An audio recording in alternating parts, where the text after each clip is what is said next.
Bismillahirrahmanirrahim. Allahumma salli ala Muhammad wa alihi tayyibin at-tahirin. En el nombre de Dios, el clementísimo, el misericordiosísimo.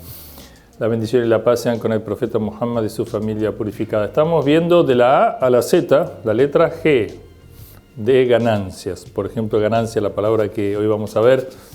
En el Islam el tema de la economía está realmente al servicio del ser humano, como debe ser. Aunque uno lo dice, parece algo obvio, ¿no?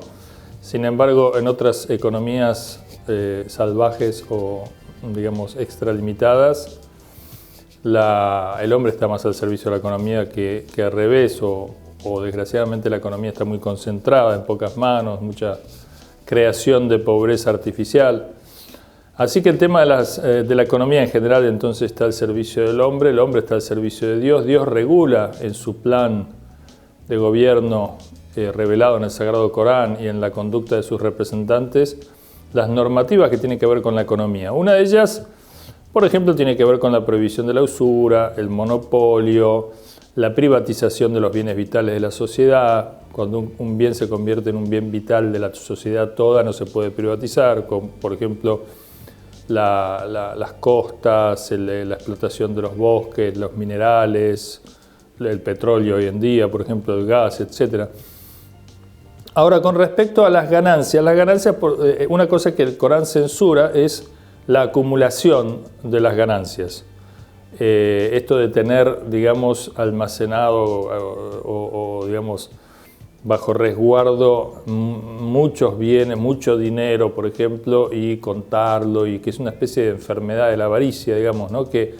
De la codicia, perdón, y que muchas veces conlleva avaricia, gente millonaria que vive, digamos, muy limitadamente por esa codicia de juntar y de acaparar y de digamos, ir acrecentando, ¿no?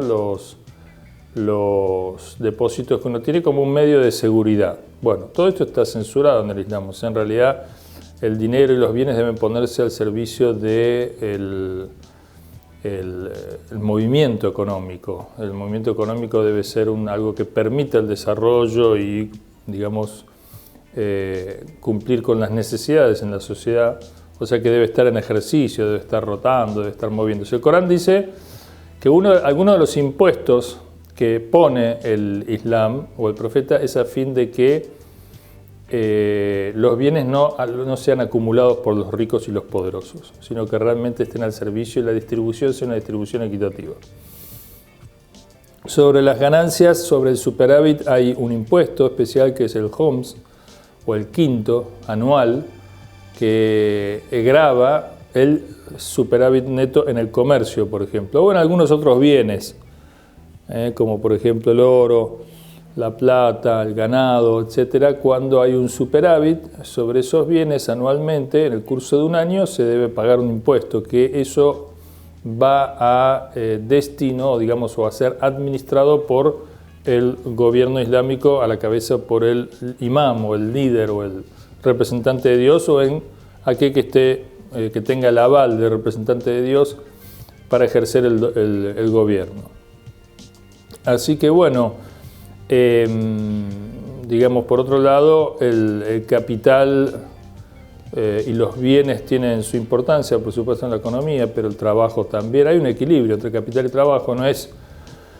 La economía tiene dos aspectos para redondear, porque el tema es muy vasto, pero básicamente ni es por empezar, no tiene el Islam una visión materialista o mundana, donde lo único que importa, digamos, es lo económico y el hombre, digamos, como un ser autosuficiente y sin ninguna trascendencia y sin ninguna consideración de su dimensión espiritual en lo que hace a la economía. El Islam no acepta esto. El Islam dice que lo espiritual está interconectado con los temas económicos.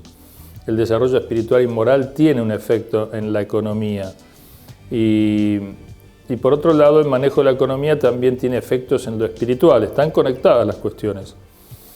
De modo que este es un aspecto. El otro aspecto es que el Islam está, por un lado, equidistante de lo que es un capitalismo extremo o un estatismo o un comunismo o un socialismo extremo, una propiedad privada sin límites, una propiedad privada prohibida, digamos así, todo estatizado.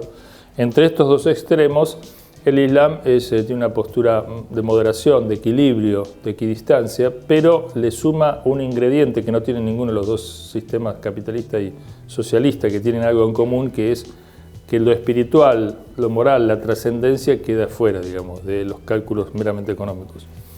Pero en el Islam no, están insertos, de modo que, por ejemplo, hay súplicas para incrementar el sustento, por ejemplo, la obediencia a Dios y al imam incrementa el sustento, la economía puesta en marcha con los lineamientos que Dios dispone elimina la pobreza totalmente, o sea, la pobreza no es un fenómeno natural, es un fenómeno artificial, hay suficientes riquezas para todos, es un tema de distribución.